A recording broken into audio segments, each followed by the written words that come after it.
A conversão do centurião e de sua família. Atos 10. Cornélio, um homem justo, amados, os versos 1 a 8 do capítulo 10 de Atos, seu ofício e suas qualidades. Cornélio era um gentio importante em sua cidade. Era um homem oficial romano, chefe de 100 homens da milícia romana. Esse piedoso centurião era dotado de importantes qualidades. Era benevolente, homem de oração, obediente a Deus, cooperador com o Senhor, hospitaleiro. Os versos 3 ao 6, Cornélio recebe a visita de um anjo por volta da 9ª, ou seja, às 3 horas da tarde. Viu claramente visões de Deus. O anjo apareceu e chamou-lhe pelo nome, Cornélio. Aterrorizado, ouviu do anjo uma agradável e abençoada mensagem. O anjo disse: as tuas orações, as tuas esmolas têm subido para a memória diante de Deus. Amados, como entender isso? A verdade é que, nesse caso, Cornélio sabia muito mais da vida cristã que muitos chamados cristãos de nossa época. Jesus ensinou que o fim dos mandamentos era: amarás o Senhor. Cornélio amava a Deus. O anjo ordenou a Cornélio que fosse a Jope, cerca de 48 quilômetros de onde Cornélio morava, a procurar Pedro, que estava hospedado na casa de um certo curtidor, operário que tinha por ofício curtir peles de couro, que tinha por nome Simão. Cornélio envia homens a Jope, verso 7 e verso 8.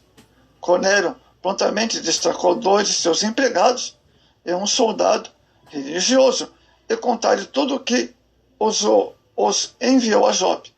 Devemos sempre estar prontos, amados, para atender o mandato do Senhor. O mandato. Pedro é comissionado a pregar aos gentios. Atos 10, os versos 9 ao verso 20. A dificuldade de Deus naquele momento não era converter um pagão, mas convencer um cristão que haveria de acontecer a obra gloriosa que o evangelho agora chega aos gentios. Pedro, um homem de oração, verso 9. Era hora sexta, meio-dia, quando Pedro subiu ao terraço, quem sabe para isolar-se da movimentação da casa, para orar ao Senhor. A oração é a arma da vida de vitória total. Pois nós falamos com Deus, Deus fala conosco, Deus revela os mistérios e temos uma íntima, perfeita comunhão com Deus. A oração deve ser feita ao Pai, em nome de Jesus também, na inspiração do Espírito Santo. Jesus nos deixou um ensino sobre como devemos orar. Era costume judaico orar 3 vezes ao dia. É provável que Pedro fosse em horários fixos. Pedro, homem que recebia visões do céu, os versos 10 ao 16. Pedro, faminto e à espera de uma refeição, surpreendido por uma visão um tanto curiosa. Amados, paralela à visão, uma voz falou a Pedro: levanta-te, mata e come. A relutância de Pedro, ao princípio, parece justificável, mas em não aceitar comer aquilo o que a lei mosaica considerava imundo. Foi necessário por 3 vezes Deus revelar ao Pedro o mistério que envolvia aquela visão.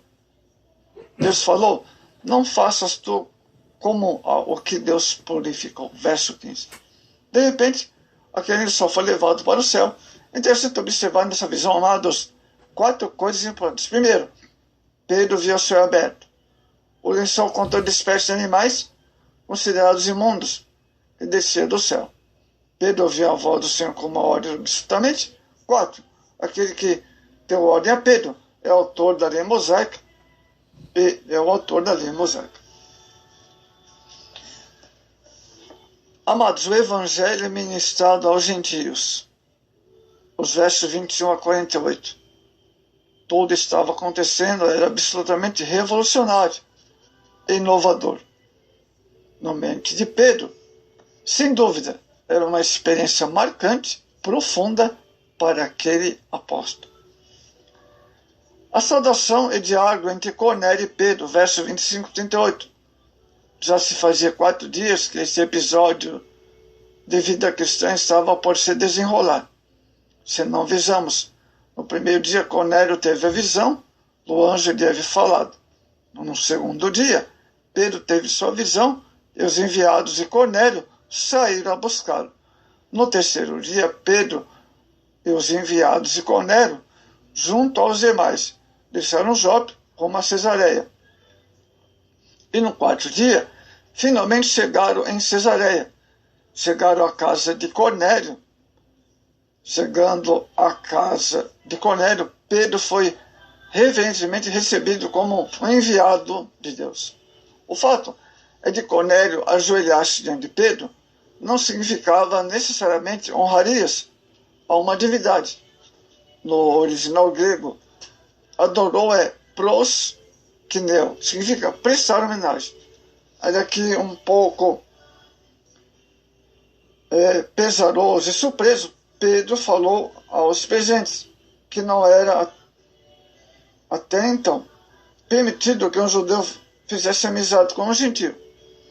Mas diante da ordem divina, ele estava ali para participar daquela solene reunião. Informado, amados, por Cornélio, e tudo que passava com respeito à visão e à ordem do anjo, foi facultado a palavra de Pedro. O conteúdo da mensagem de pregada por Pedro a Cornélio, os versos 34 a 43. Pedro, ministro a Cornélio, deu aos seus convidados uma poderosa mensagem. Vamos destacar alguns tópicos da mensagem. Primeiro, mostrar que Deus não faz acepção de pessoa. Segundo, apresentar Jesus como Salvador do mundo, Messias prometido, sua mensagem, obra, ministério, morte, ressurreição e ascensão, remidor dos pecados. 3. Testemunho dos profetas do advento do Messias, amados. Apresentar Cristo. Amados, foi maravilhoso esse evangelismo de Pedro que Deus mostrara na visão. Algo maravilhoso aconteceu ali. O Espírito Santo vem sobre os gentios, os versos 44 a 46. Glória a Deus, hein? O grande momento da pregação de Pedro foi quando o Espírito Santo veio sobre os gentios, hein? Definitivamente estava rompida a barreira do legalismo judaico do primeiro século na mente de Pedro e de todos presentes ali. Era inquestionável a vontade divina subjugando sobre a vontade humana tradicionalista religiosa.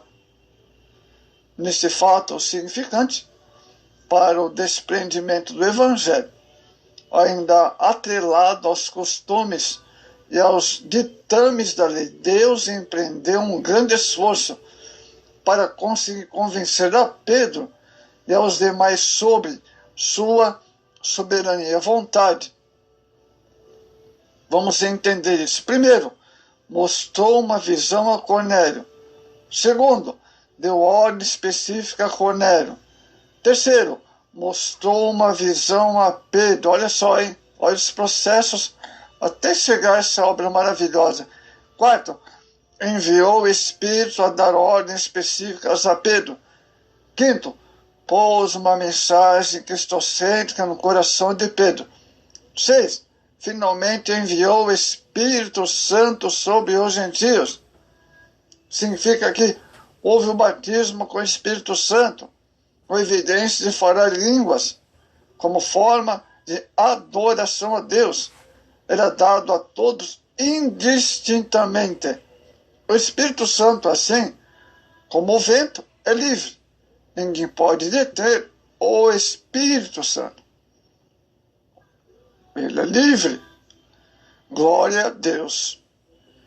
Pedro batiza os irmãos gentios em águas, inclusive Cornélio, verso 47.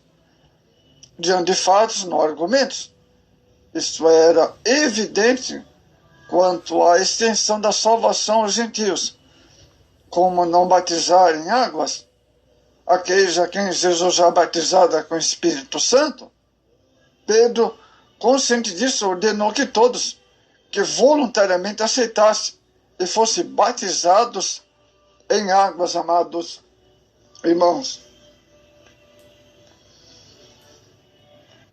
Amados judeus e gentios unidos por Deus, ao defender a difusão do Evangelho entre as nações, Pedro afirmou: Deus visitou os gentios para tomar deles um povo para seu nome. Atos 5:14.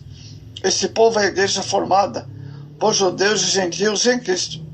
De ambos fez ele um só povo, derribando a parede de separação que estava no meio, e pela cruz reconciliou ambos com Deus em um só corpo. Dessa maneira, o Espírito Santo revela a Paulo, Efésios 3:4, que os gentios não são mais estrangeiros, nem forasteiros, mas concidadãos dos santos da família de Deus, co-herdeiros participantes da promessa em Cristo pelo Evangelho. A expansão da igreja entre os gentios, amados, através das viagens missionárias de Paulo, propagou o Evangelho entre os povos, culturas conhecidas naqueles dias. Romanos 15:19. Em várias regiões, estabeleceu igrejas constituídas notadamente por gentios. Romanos 16:4. A evangelização dos povos, amados, é o maior desafio da igreja na atualidade. A responsabilidade é nossa. O Senhor confirmou a grande comissão para que sem remissões alcancemos os confins da terra.